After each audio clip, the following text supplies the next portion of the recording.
Hi guys, this is me, Eva G, and welcome back to my channel!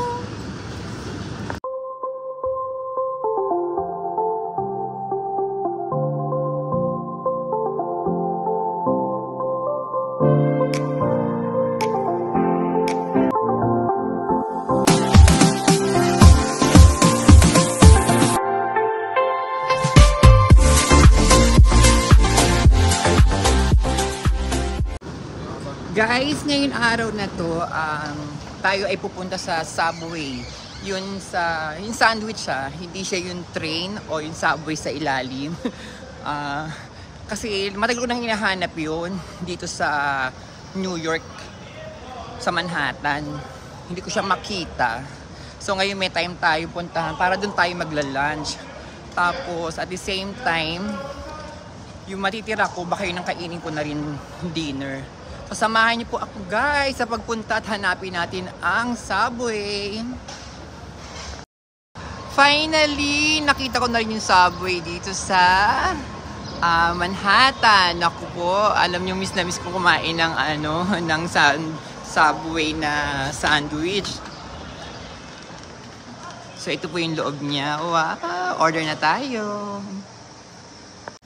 So ito na nga guys, ang in-order ko, ang American Club na Subway. Tapos may kasama siyang Lay's at may kasama siyang drinks. Ang laki ng drinks. Kinuha ko syempre iced tea with raspberry ba tawag doon. At ito na siya. Pinahati ko na siya. Footlong siya. So yung kalahati ngayon, yung kalahati mamayang gabi. Para tipid-tipid din. Diba? Ito na. Finally. Akala mo hindi nakakakain ng tinapay, no? Pero kasi iba kasi yung sandwich ng ng Subway. Paborito ko talaga to. At nga pala kung napapansin niyo, nakaganito ako kasi pero may pasok ako sa trabaho. Dahil medyo ngayong araw na to hindi masyadong malamig. So nag-outfit ako para pero yung uniform ko pala iniiwan ko na sa trabaho para doon na ako nagpapalit. Para kahit na paano naman, 'di ba, medyo nakaka-aura-aura yung pagrarampa ako. Hindi ako lagi nakapang room attendant. So, ayan, kain na tayo.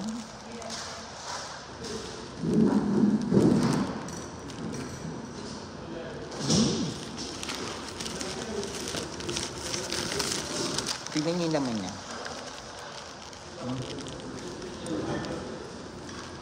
Napakaraming ham, bacon, at kung ano-anong gulay. Saka American cheese ang pinalagay ko.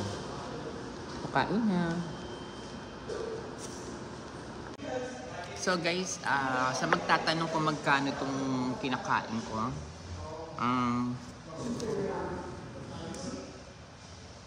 19 point something dollars. So para siyang $20 na rin. Sa pera natin parang mga 1-1. Ganun. Kaya kapag nandito ka sa New York, tipid meal talaga. Kasi katulad nito, yung kalahati ngayon ko kakainin, yung kalahati mamayang gabi ko nakakainin. Kasi pag gumastos ako ngayon ng 20, ngayon ng tanghali, gagastos na naman ng 20 mamayang gabi. Diba, 2 every day. So, ang laki eh. 10,000 din, parang 5 araw kang papasok. 10,000 rin yung nakakain mo. Diba? So, ang ginagawa ko, kumakain ako ng tatanghali, taga full meal.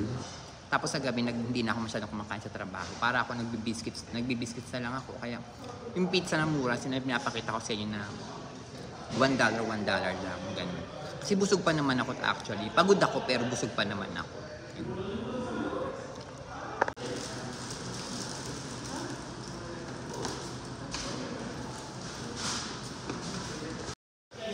So, tapos na tayong kumain ng lunch. So, aray ko, ang bigat ng door. Amoy ano naman? Amoy marijuana. So, maglakad na tayo papasok sa trabaho.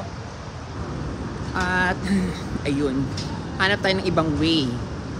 Para yun, kasi yung dinaanan ko kanina, lagi nyo na nakikita yun. So, ito nga pala yung outfit ko. Natatawa ako kasi sabi ng lalaki kanina, you're so gorgeous. Ay! May ganon. So, dito naman tayo sa side na itong kabila, dadaan para mag-ikot-ikot. So, ayan, nakita nyo naman. Pasok tayo, nasa trabaho. Pero medyo malayo yung lalakarin natin. Kasi malayo yung subway dun sa ano, sa trabaho ko.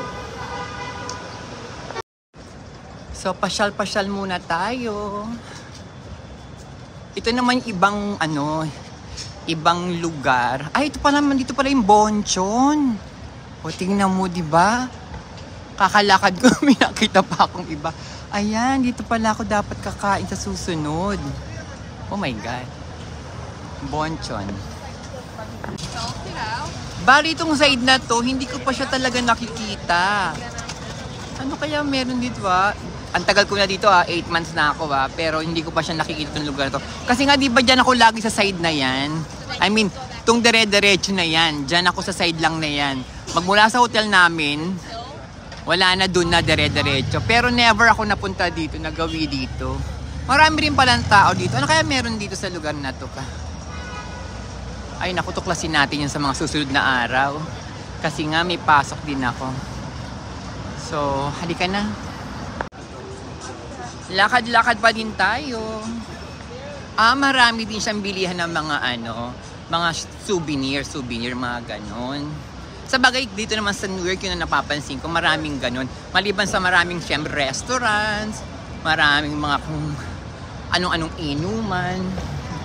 Marami rin siyempre yung bilihan ng mga pasalubong at mga souvenir na yan. So, dito sa kabila kaya. Gusto saan nagpunta, no? Tingnan natin anong oras na. Baka mamaya malate naman ako.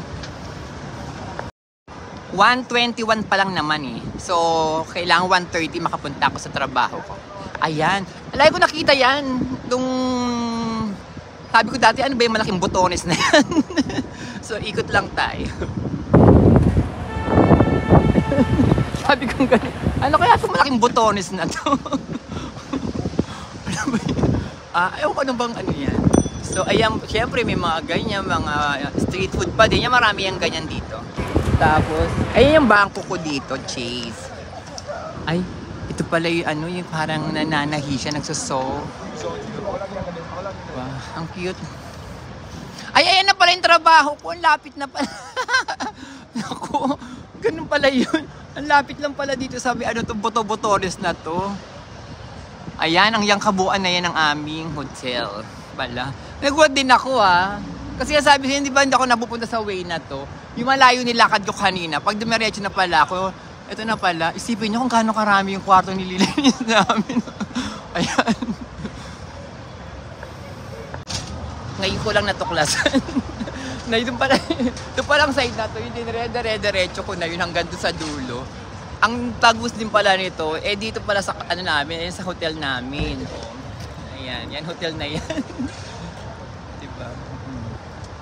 So, kumbaga hindi na rin ako malilate kasi malapit na lang din pala ako.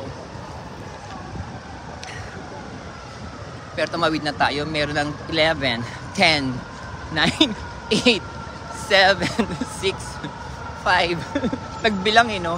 Kasi may ono, di ba? May segundo.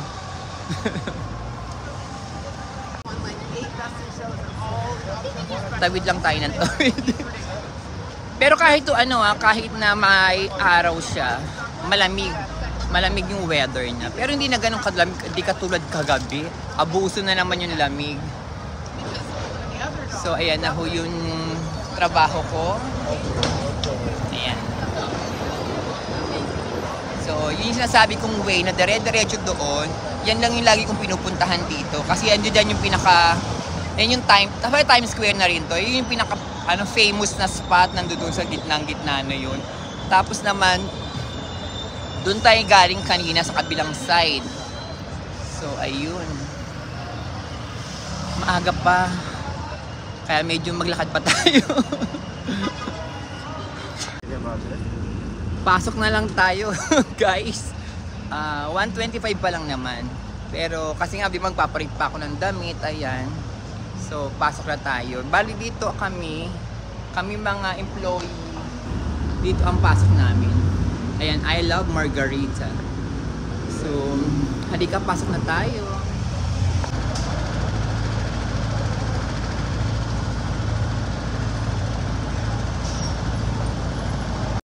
Guys, ayan.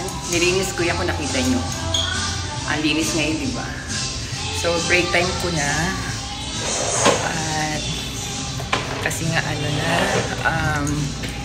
8:06 na. So, ngayon lang ako nag-break. Magmula kaninang pumasok ako ng 1:25 ba? 1:30. Ayun, ngayon lang ako mag-break. So, kain muna tayo. Gutom na gutom ako. Ayan yung sinabi kong tira ko, di ba? Kain na! Katatapos ko lang sa trabaho at ayun, kalalabas ko lang. At syempre, nagpalit na uli ako ng damit. Ayan. Ay, naku. At syempre, nag-retouch din tayo kahit papaano, no? Dahil nga magbablog ako ulit. Dugtungan natin yung vlog ko kanina. So, mag-ikot-ikot tayo dahil bukas off ko uli. Kaya, tignan natin kung saan tayo makakapunta. At kung sino naman ang ating makakasalamuha. So, samahan niyo po uli ako. Naisip ko na lang, since nag-iikot-ikot tayo, puntahan na lang natin dito yung mga musical. Kung saan yung mga musical na pinapalabas dito sa Times Square. So, puntahan natin sila. Ito ang ating unang nakita. Ito ay sa... Tingnan natin kung anong lugar ba ito, kung pinuntahan ko.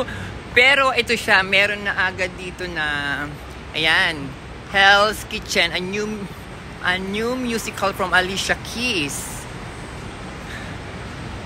Wow. Anong lugar ba ito? Lumakad din ako ng lumakad. Tapos may cabaret din, ayan. So, cabaret on Broadway.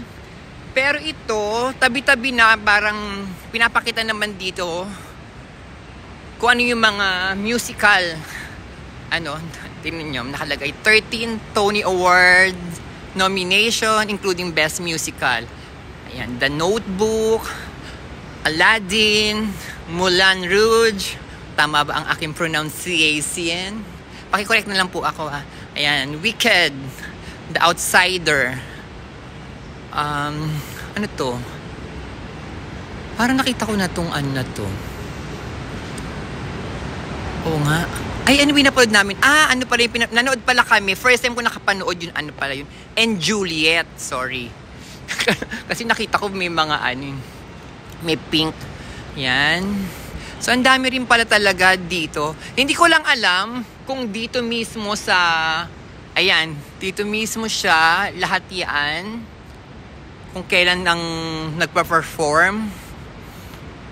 Ang dami, di ba? May Back to the Future. Ano ba, may mga nalagpasan ko? 6. Enemy of the People. Parang si ano to? Ay, hindi. Kamukha lang. Ayan. Ang dami, diba? Hanggang doon, Chicago. So, may Harry Potter din.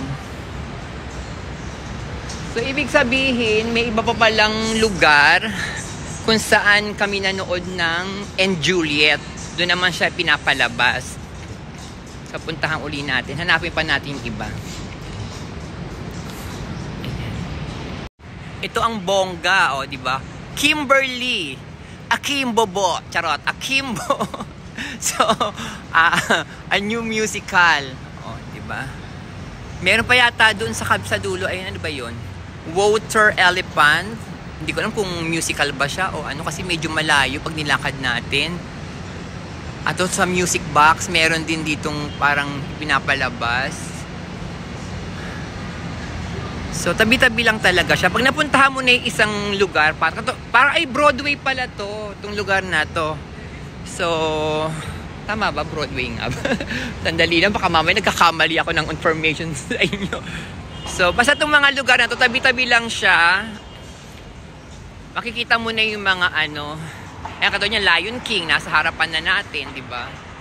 So, ayan pala.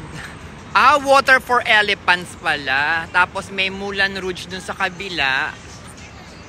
O, di ba?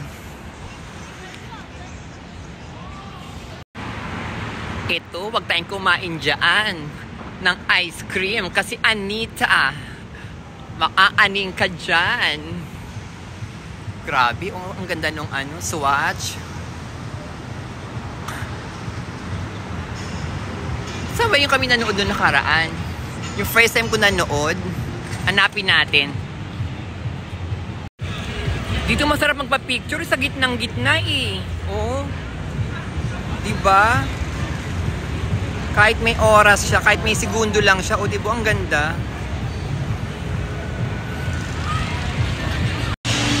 Nandito naman sa kabilang side yung Aladdin. Ano bang ano to? Street to? 7th Avenue. Ayan. Ano dyan naman yun? Ayun, Disney on Broadway. Aladdin. Tapos dito naman sa kabilang side may ayan, Harry Potter. Kahit na 9 months na ba ako dito, pero yung mga street hindi ko pa rin kabisado. Basta nga, kasi naman dito naman kasi sa Times Square, kahit mag-ikot ka, hindi ka rin maliligaw. Huwag ka lang yun magsasakay ng subway. Ganun pa rin naman, basta marunong ka lang naman din, syempre magtatanong ka lang din naman kung saan yung lugar na ganito. Pero magtatanong ka sa mga pulis o sa mga talagang taong nagtatrabaho sa mga katulad sa subway. Kasi baka mamaya kapag iba, alam mo na, ingat-ingat din. Pero dito katulad niyan, di ba, pag umikot ako, hindi ko na inaalam yung street. Kasi alam ko, pag ikot ko lang din sa kabilang side, bagsak ko din, halos nasa Times Square ka pa rin. Kumbaga, nasa kabilang side ka lang. At ganun pa man, makikita mo kasi ang taas ng ano, di ba? Yung parang landmark niya. Kaya hindi ka talaga maliligaw. Mapapagod ka lang. Mapapagod ka lang. Katulad niyan, di ba? Lakad. O ending, nandito ka na rin ulit sa bus station. Ay, ito po yung Port Authority. As in na mas malapitan, mas malinaw yung makikita. Yung buo na yan hanggang doon. Diyan ako sumasakay ng bus. Nandito na tayo sa loob ng Port Authority. Kasi 11:32 na. Eh, di ba 12 o'clock yung last na biyahe niya. So, agahan na natin kasi baka mamaya maraming tao. Sabi nga, mas mabuti ng maaga kesa malate ka. May ganun pang hugot. May ganun pang eksena, di ba? Ngayong gabi, wala naman sumabay sa akin. Pero share ko lang. Siguro may mga sakit sa mata yung mga yung kindat ng kindat. Pag-aralan ko ang kumindat. Ganda ko, di ba? Hindi ako nagkakapi. Kaya yun. Ayun, napansin ko lang kanina pa. Kindat sila ng kindat. Mga ganun. Ako naman, kumindat din ako. Dalawang mata pa. So guys, enda natin yung vlog natin dito at maraming salamat po sa panonood po ninyo. Huwag niyo pong kalimutang mag-like, mag-comment, and mag-subscribe na din po kayo. Paki-share na din po. Love ya guys!